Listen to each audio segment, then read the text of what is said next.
Yo, have you heard of LinkedIn Learning? If you haven't, LinkedIn Learning is an American massive open online course provider. It provides video courses taught by industry experts in a variety of subjects. Now, why am I sharing this? I'm sharing this because Living Corporate is in partnership with LinkedIn Learning to provide diversity, equity, and inclusion courses. Listen, if you're trying to be a better ally, you want to understand better diversity, equity, inclusion strategies, or you just want to learn how to be a better leader, you got to check out the courses on LinkedIn Learning. So check it out. You can do it one of two ways. You can click the link in the show notes, or you go to LinkedIn Learning and you search Living Corporate. Again, link in the show notes, or go to LinkedIn Learning and search Living Corporate. I'll see you over there.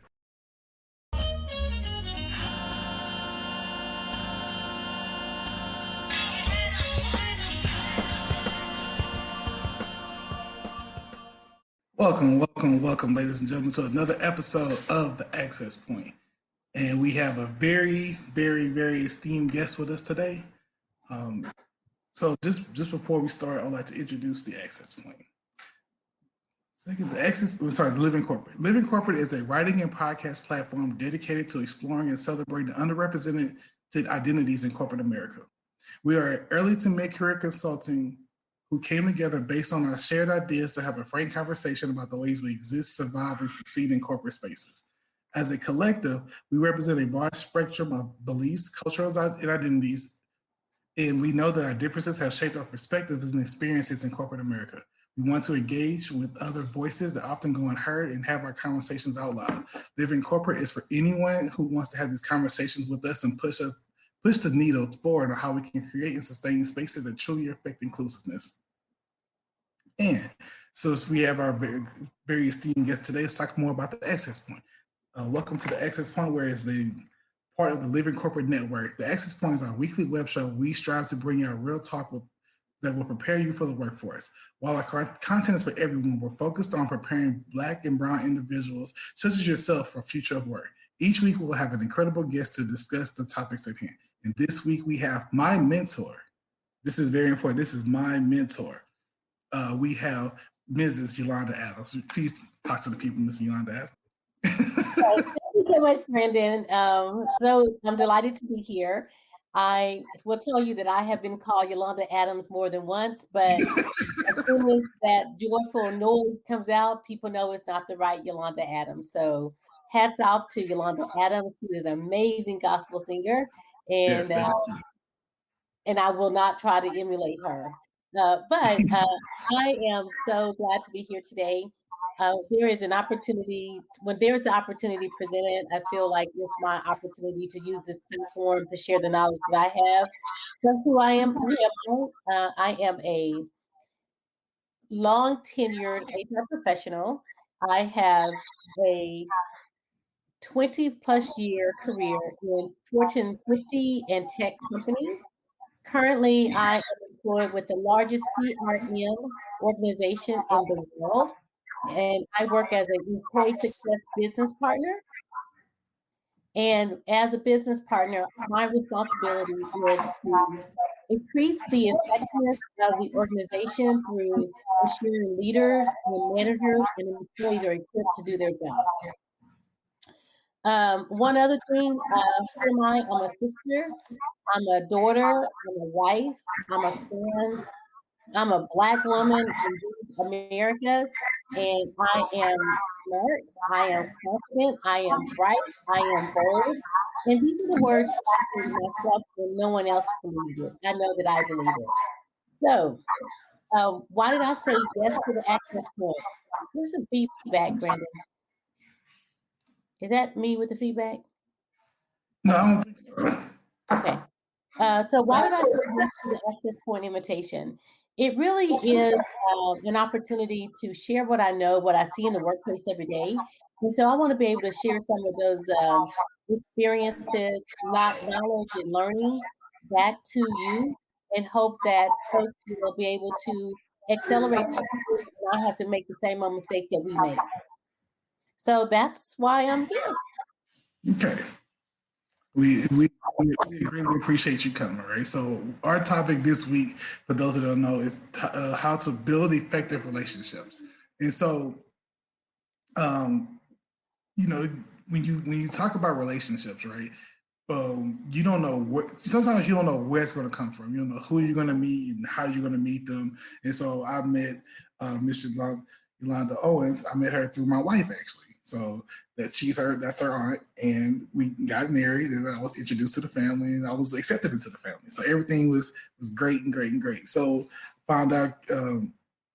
I call her Kay, so it's kind of hard.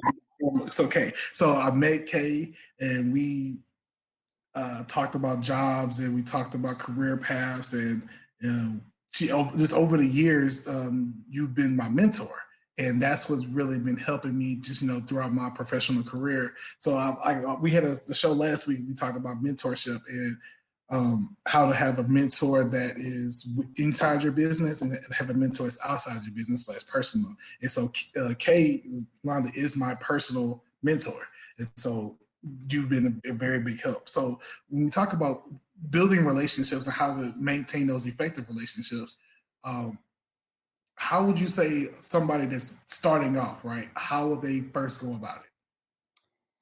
So thank you, Brandon. Thanks for accepting my auntie mentorship. For those of you that probably wondering who is Kay, that's the alter ego, the girl from Kilgore. And if you are calling me Kay, you are also my family. So I appreciate your acknowledgement. One of the things that I will say is, where do you start? Every day when you wake up. If you are in a position to where you can say hello to someone, that person could be a potential network connection for you. But on a more practical path, when you think about building relationships through work, I would encourage you to, number one, be open to different ideas, different cultures, different perspectives, and just ask people to, if you see that they know something, ask them how they learned that. And so when people see that you have an authentic interest in who they are, they typically find a way to want to pour back into you. So getting started really is not, I will say, don't self-select out. If people don't want to talk to you, they will not talk to you. But if you want to talk to them, you should pursue that. And so I think from there, you build good relationships. And another thing that I say about now building relationships is relationships are sometimes forever, they're sometimes seasonal, and know when to use those relationships. But be honest, be authentic, be clear on what you want. And before you engage with someone, make sure that you know what you're going to be asking for so that you don't waste someone's time. And that leads me to my next question of just on a personal level, I'm an introvert, right? So speaking out to people and trying to make that first initial conversation is very hard to me. This feels like the weight of the world's on my shoulders, right? So my next question is, how hard is it for us, the people to, such as myself that are introverts, to go out and just make that first initial connection? And so, to follow up to that is, what can one do who is an introvert, break out the shell and talk to with more people? Okay, so oftentimes we think of shyness, introversion means that we're not comfortable engaging. And oftentimes that is what people are feeling, but also extroverts sometimes feel like that they're not comfortable when they engage. So I think it's a matter of confidence. If you recognize a skill or information or something that the person's doing that's interesting to you, use your introverted way to connect with them.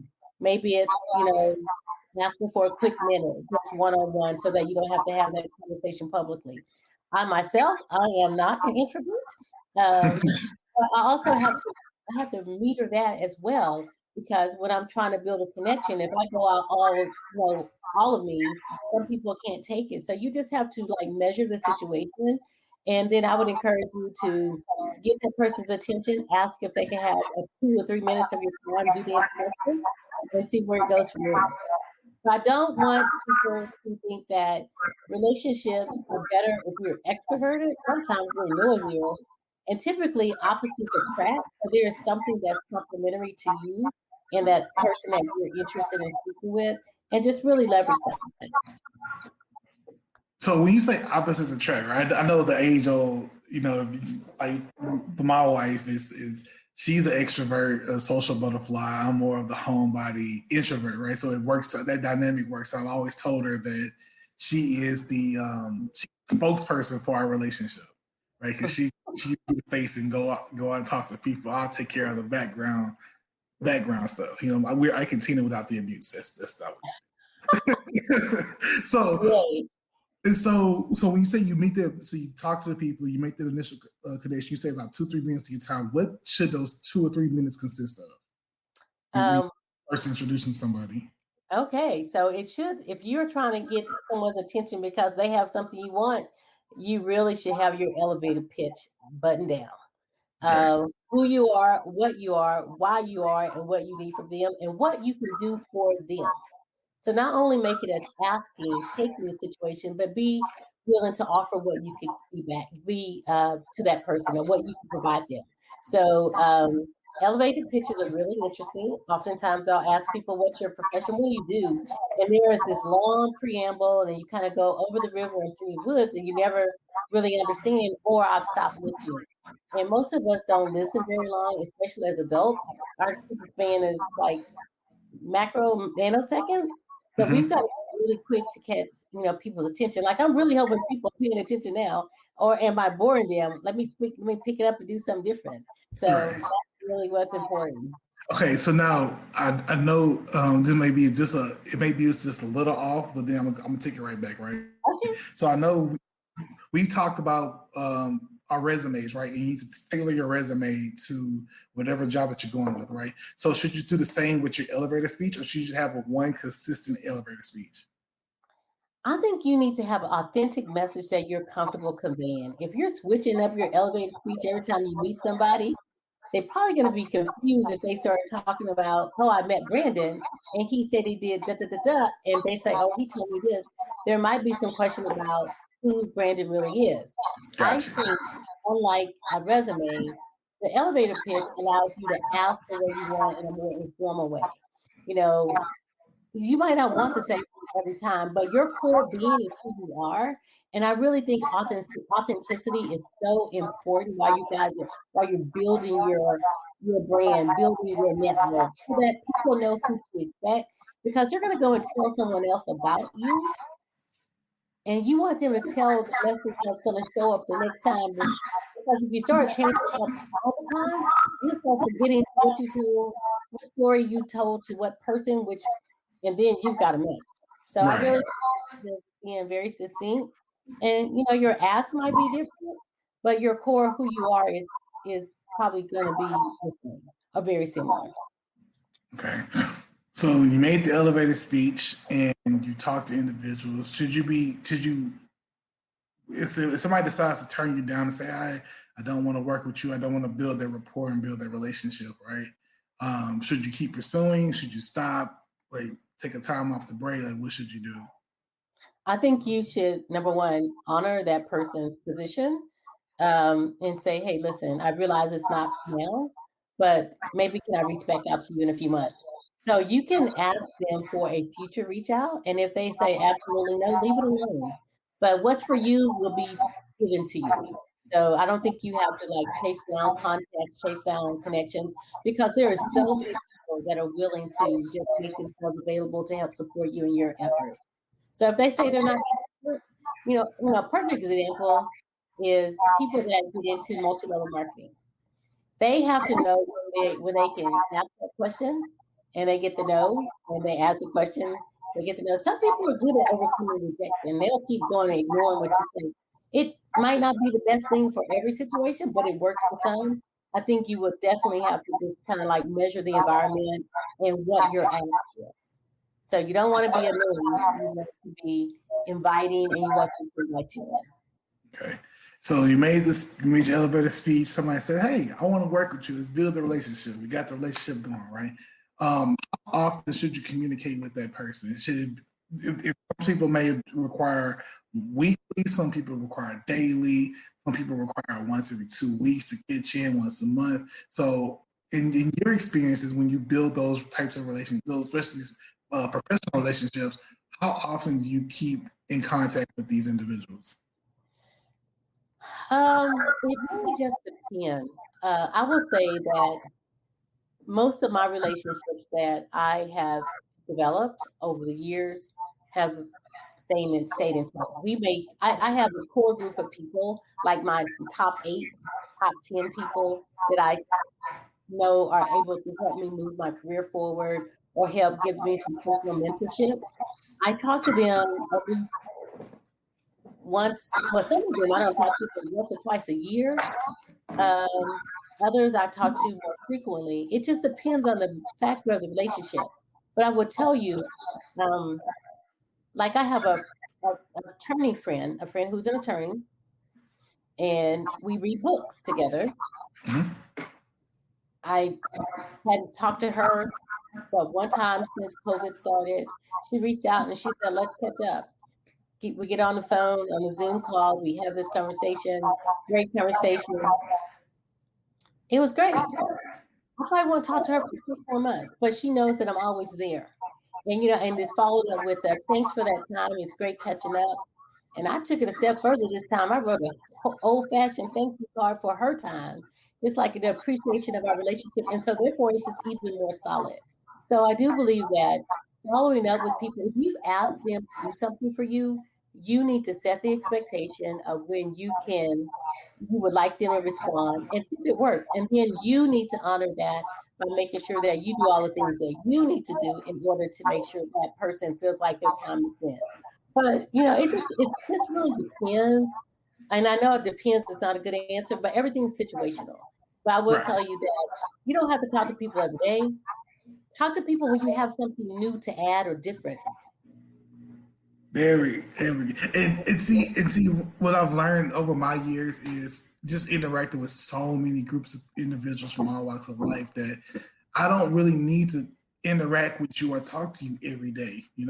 I've built I built relationships with lifelong friends that we don't talk every day. We don't talk every moment or once a month, maybe. But when we do talk and we do converse, it's like we never left. It's like the conversation started with the last place we left off, and we're just going from there. Um, so you said, as long as you honor the commitment that you have for the relationship or how you want to talk. So we have these. Now we're talking about the communication stage of the relationship, right?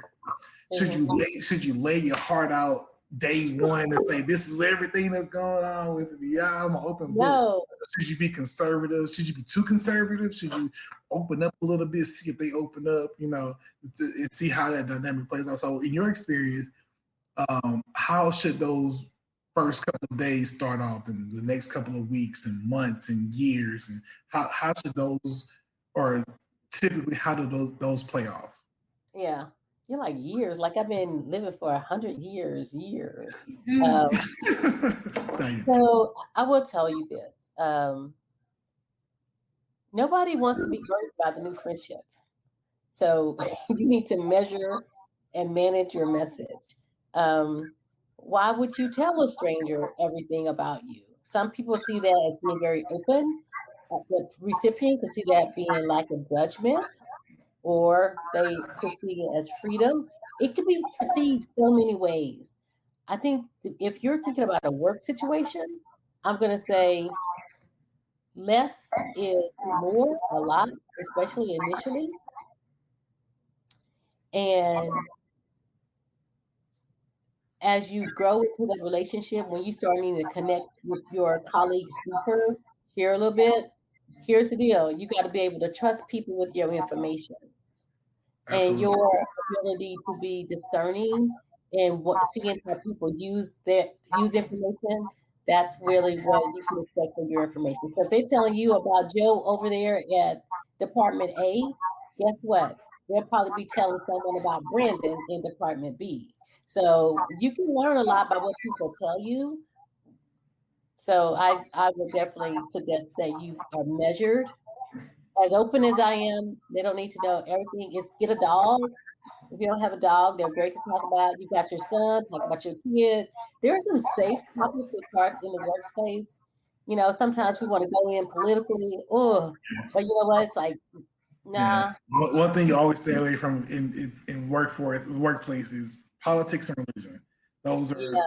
those are very touchy topics, and you'll get Well, some very it's a varied touchy topic, opinions. but I will tell you, I have just pushed the envelope over the last few years. Where when I hear something crazy or I think it's crazy, I just call it like that is crazy. And so, of course, you have to have that collateral to do that, Right. right? So people, so when you say something to me about, I'm like, not Yeah, so much. just it's like, yeah, I need to stay away from him. Yeah. But But I okay. just think that's important. So just want to measure those relationships and measure who do you give your information to. Everybody don't need to know everything. Right. So now I have a split question, right? So that I want to talk Okay. about two sides of a point that you brought up, right? So we built a relationship with a certain individual. I'm working with Kay. We're doing a great job. We're communicating, having a good time at the workplace, right? At what point does the, let's say, professional life now becomes personal? This, like friendship personal, as in, I'm discussing with you after. Like, I have friends that I talk to outside of work that I work with. We have our own personal relationship and have our own conversations, right? But we built that over time. So we're in the workplace, we're talking professionally. Now it's, hey, we built a relationship. Hey, let's go have a beer or something after hours. Hey, let's go hang out at the mall and go catch a movie together or do some sort of activity together, right? So at what point does it take for a person to take that business relationship and make it, invite them into your own personal life? Like, hey, come to the house, we're having a birthday party or things like, things like that. So people that you really you get a sense, you have a discerning gut, heart, just kind of listen to that. I have friends, some of my best friends today are people I work with. In the past, our relationships became more uh, connected after work simply because of the nature of the work. When we both, we're human people, and one's not, it's just too many questions for people to ask. So I will say that when you're comfortable, but everyone doesn't need to come. And I was reading this book. It was by oh Tiffany Haddish, and her autobiography, her memoir, Mm-hmm. uh, Unicorn book. I can't think of the name. But she talks about when she was invited. Well, her friend was invited to a Mary J. Blige party, and they wanted to know if Tiffany could come along. And the response was, "Who is she, and does she have anything to lose?" So she was like, "What do you mean?" She said, "Do you have anything to lose?" So you can put people in the space that you're in a way that if you have something to lose, they're going to be more cautious about how they act. They're going to be more responsible. Typically, if you have something to lose, you're not going to go and blow up your whole career by a crazy night with your coworker. So I took that to say, do they have anything to lose? And if people around you are reckless and they don't have anything to lose, they probably shouldn't be coming to your house and in your inner circle. Right, right. Yeah, Okay. that unicorn book. I cannot think of the name, but y'all know Tiffany, right? Right, yeah, of Okay. course. Of course. So now, and now the second part to that is the other side, right? We built a relationship and everything is going good, and we fall out for whatever reason, right? I'm pretty sure your experience, you've had people that you fell out with over time, right? So how does that go about, right? So you fell out, we're not talking anymore, or our conversations are less frequent, or not more personal, they're just more straightforward, right? So how have you dealt with those types of relationships? Well, for this one, for me, it's different because I really don't fall out with people and stay out with people. I kind of like say what I need to say. We have that exchange, and people that really know me and know my heart can live through it. People that don't know me, they might be offended, and not that I go in with offense. I have to go in from a perspective of here's what this ain't working in this relationship. But I've actually had some conversations like that. Like, what do we want to be? Do we want to be friends? Do we want to be associates? We got to, and I define what friendship means to me. and this is what I give in a friendship. That's what I'm looking for in return. So I do believe that if you are willing to forgive people, you can help build relationships back. But it doesn't mean that because you forgave them that you forgot. Nope. And just because you forgave them, you start over. Sometimes it's just time for people to move on. And so I will say, from that perspective, you know when that is, when it becomes harder to be in the relationship with friends or not. Right. So I'm not a therapist, but I'm just talking from real experience. And I just try to keep it real with people. I don't have a lot of, I don't hold on to stuff. My personality, I kind of deal with it and like, what are you mad about? We moved on to the next thing. Right. We move on to the next thing. I'm off that. Let's go. Yeah. Okay. And so what has been your longest look since graduating college? We're not gonna say when, but since graduating college, I can pick at you, I'm sorry. Since graduating college from University of North Texas, right? Going into your career and meeting all types of people, right? What has been your longest relationship that you've had or that you've developed with somebody? Oh, so since college? Since college. The two of the girls that I met doing freshman orientation at the University of North Texas in 1987. Those two ladies, we met during that time. We became friends over time. We have remained friends. These are friends that I don't talk to every day. We were talking about those relationships. We can call each other and pick up right where we left off. I have a special experience happen in my life. They show up. They have special things in their lives. I show up. So we have a very solid friendship. And those are my college friendships. It's about 5 people. I have childhood friends. I don't know how many people still have childhood friends, but I have 3 really good childhood friends that we have even grown closer as adults as we've shared our lives and experiences. That's really where we are. And then I have a lot of professional friends. So people that I work with, that I've worked with, I know. So, but I have relationships with them. Yes, you know quite a lot of people. I've learned that over the years. Like it's not just you, but just your sisters, and just like, wow, how do you know this many people? Let's take that though. It's not how many people you know; it's like how many people know you, and that's like the most astonishing thing because everybody knows you guys, everybody.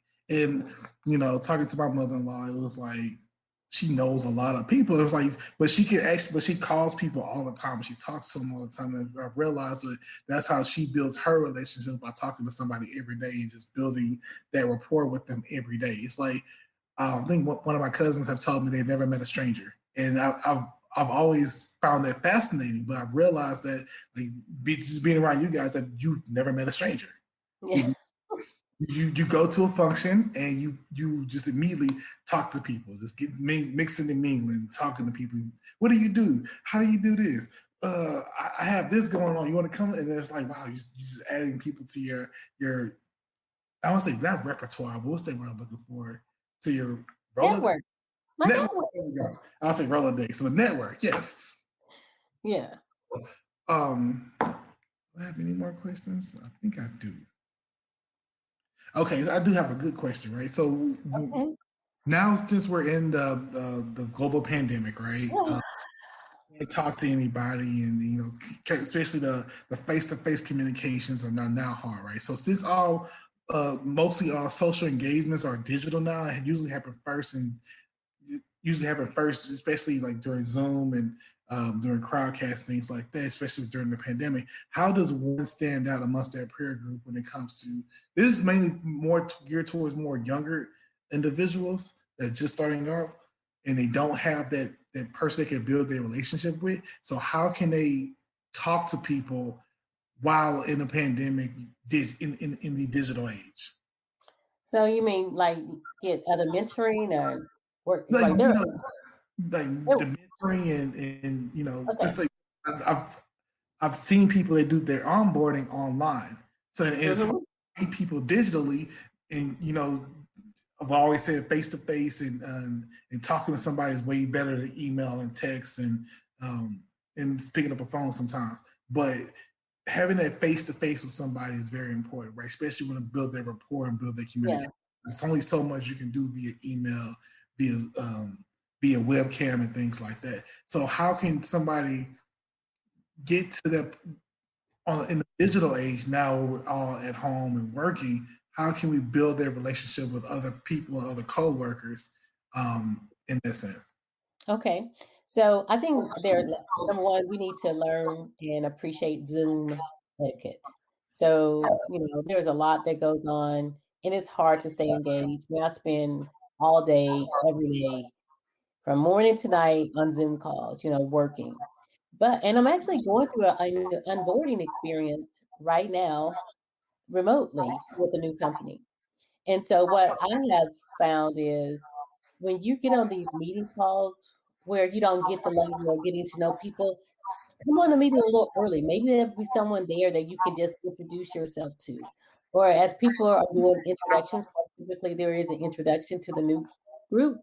Write down what people are saying, and if there's something that interested you about one of the participants, reach back out to them so you can build your network. Look for commonalities. I mean, it's the same way that we used to get to know people. We just now have changed it to a digital platform. And so I really do think that as long as you show up a little bit early, you know, get your mic working, be able to talk to folks on the Zoom, that's a good start. Because sometimes it's you and presenter, and the presenter will have information that they will be offering to you as a person sitting there, and that's how you start building your connection. So that's what I would suggest. Okay, so very good answer. Okay, and I do have another question as well too. So we've talked about the positives of well, before we can talk about the aspect, right? Let's talk about the positives of having an effective relationship with somebody, right?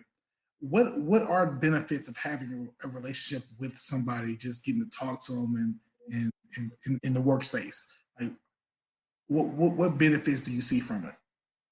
I think it increases your confidence. Everyone wants to know that someone understands their position or can relate to what they're talking to. I think it builds your presence. So the more people you engage with in a meaningful way, they will typically remember you when there are meaningful opportunities. I think that's super important. I think everyone needs to get to know their HR person. I mean, for Yes. real. I'm not saying this as a joke. I'm saying this as for real. Your HR professional in your company is probably at the place of the highest level of influence indirectly by asking a question about something that could benefit you. So get to know that person. And they also will give you some little bit of wisdom on things like, nah, don't do that. So I think that's important. And just continuously, trying to make sure that you're available and making sure that you're available for folks. Don't be that person that calls you and say, "Hey, I just called to check on see how you're doing," and then go into all about what you're needing. I'm like, you didn't call to check on me. You didn't ask me one question. You're like, "Oh." So Right. I think there are a lot of opportunities for those relationships, and you can build them. It just takes a little bit of time. Okay. And the question that I wanted to ask was, if you don't build those relationships, right? You Hmm. you're you typically you go to work, park, get your coffee, go on your computer, put your head down, working at your 9 to 5, get up, badge out, drive home, right? And you don't interact with anybody, you don't talk to anybody, you just go in, do your stuff, leave. And pretty much Yeah. you do all day, right? So what's the downside of not talking to individuals and not trying to reach out and open yourself up and have these communications? Like, what are the downsides of that? Brandon, who? Exactly. Brandon, what does he do? What does he do? I have an opportunity. What about Brandon? Who is Brandon? That guy that sits over there by himself that I don't know, he's weird. I say that jokingly, but the point is no one will know what you have to offer if you don't engage and share. So I think it's important that you take the time to engage with people, share share your gifts, share your resources. And I'm not talking about your money, but your brain power. That's why they hired you. Show them that you have something that you can contribute. And I think that's intentional. Oftentimes for us Black and brown and underrepresented groups, we want to get in the corner like we ain't talking to them. Not a good idea. Everybody needs to be in the game so that we can all win together. And if you isolate yourself, you will probably have a slow moving career. It takes multiple people in order to help lift you to all to that next letter. What I think what's the saying that's being floated around a lot about when the tides rise, all rise. Everyone rises together when the lowest person is elevated. But you've got to make yourself available. And that's the thing. People are willing to help you. People are ready and able to help you. They want to. I know from my experience, like they want to help out the younger engineers and stuff because they don't want to. Mm-hmm. They don't want to do as much work, so they want to push on the younger engineers and teach them the right way because they're the ones that will be the future of the company. And they want to make sure that you're very, very well prepared. And if you're not, then they have no use for them. You have no usefulness. Yep, that's important. So, yes, I was thinking about another question that I have, but I think we've already covered it. I think that would be it. Okay, so I do have one final question, right? okay. About building relationships, right? And you said that you've had relationships that's lasted for a very, very long time, right? How many people would you say would be a good number of individuals to have to build relationships at your workplace? Like you may have that one person that you always talk to. You may have about 10 individuals that you have a different rapport with. You're friendly with everybody, talk to everybody. So is it like 5 people, 10, 100? How many effective relationships can you really have in the workplace? Well, you can't have that many because you have to do the work. So you got to leave some time. But I would say the effectiveness of the relationship and the number is really driven off of what you're trying to accomplish. There are a lot of doors that are closed. You want to make sure that, and if it's a topic that's going to benefit you, you need someone with relationship with you in that room. So someone that opens the door, that's another relationship. Someone that checks you when it's off, you are off. Negotiate with or contract with your colleagues. Hey, we're going to go into this meeting and I'm really working on these behavioral things. Can you call me? Take note. Let's talk about it after the meeting. And being open. Those are the people that you need. And then there's some people you just enjoy eating lunch with. Everyone has value, but I don't think you need hundreds of them. I don't, because you can't keep up with it. It's too much to nurture. Mm-hmm. So I think whatever you can manageably nurture, where you can pour in and give some real useful impact or contributions to that particular relationship, that's what you do. But you don't need everyone. And sometimes people show up and they come in and they go out. And they come in and they go out. And so it's just like a wave. And once they go out, they're gone. And they may come back. And that's great. And high tide, here they come back again. Right. Okay. Well, I think we've had a great discussion about this. There's one final question I want to ask, right? Okay. General, if I invite you to come back to the access point, would you come back? Yes, I would come back to the access point. This is fun talking to you, Brandon. Before we go, can I share a couple of things? Oh, sure. Go ahead. Okay, and we're gonna go, but I hope I don't have to do anything copyrighted. But when Brandon asked me to come and talk about relationships, I'm like, that's a huge topic. But I think foundationally, our relationships are built off of our values. And so what you value is what you nurture. And my desire is that everything that you do aligns with your personal values, because your values is an indicator of your character, which then is an indicator of why people should trust you. So as I was thinking about, as you're engaging with people, how do we engage in a way that is healthy. So all these people we know, remember, everyone is not there to serve you. Most people are there to serve themselves. And so I think about a sermon by T.D. Jakes. We talked about the three kind of people in your life, and you can YouTube that, Google it. He talks about the confidants, the constituents, and the comrades. You Mhm. really got to know who your confidants are, the ones that you will tell your deepest, darkest secrets, and they're there to help rally you out. Your constituents, those persons, they show up in the work, we're for the same thing. Let's, something that's very positive. Let's have a day off. Yay, everyone do it. And then there are those comrades. Comrade is a battle term. Those are the people we're against the same thing.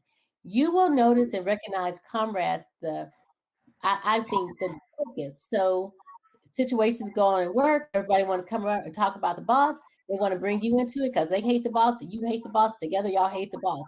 That is not a relationship that you should get involved in because that one often blows up. Right. Okay. So I think I want to share that. And then also, there are a couple of business books that I would highly recommend. The first one is called Crucial Conversations. If you've ever had a chance to take this training, it is great. It helps you get to the facts and shelves the stories and trying to make it more comfortable to have those hard conversations. And then my other personal best favorite is this one, The Five Dysfunctions of a Team. And this is a fable about each person serves a role in the organizational dynamics that will affect the relationships. And so I really think that this is a great book. If you just read something, you probably will recognize yourself, your boss, your coworkers, but the goal is not to be naming people, just read it for full understanding. So Yeah. those are the two resources I like to offer. And if you want to go check out TD Jakes, I'm sure he appreciates me giving him a shout out. But definitely that is a great sermon. And it really does take you from a spiritual perspective of how people operate. And I think it was very great, very good reference point. So thank you, Brandon, for having me. Oh, no, thank you. Thank you. I know we've been in communication about doing this, and I greatly appreciate you getting on. So, yes, we are on every Tuesday, 7 p.m. Myself, Mike Gates, Tiffany Wild Tate, and Julia Rocks. And we will see you guys next week. All right. Thank you. Thank you.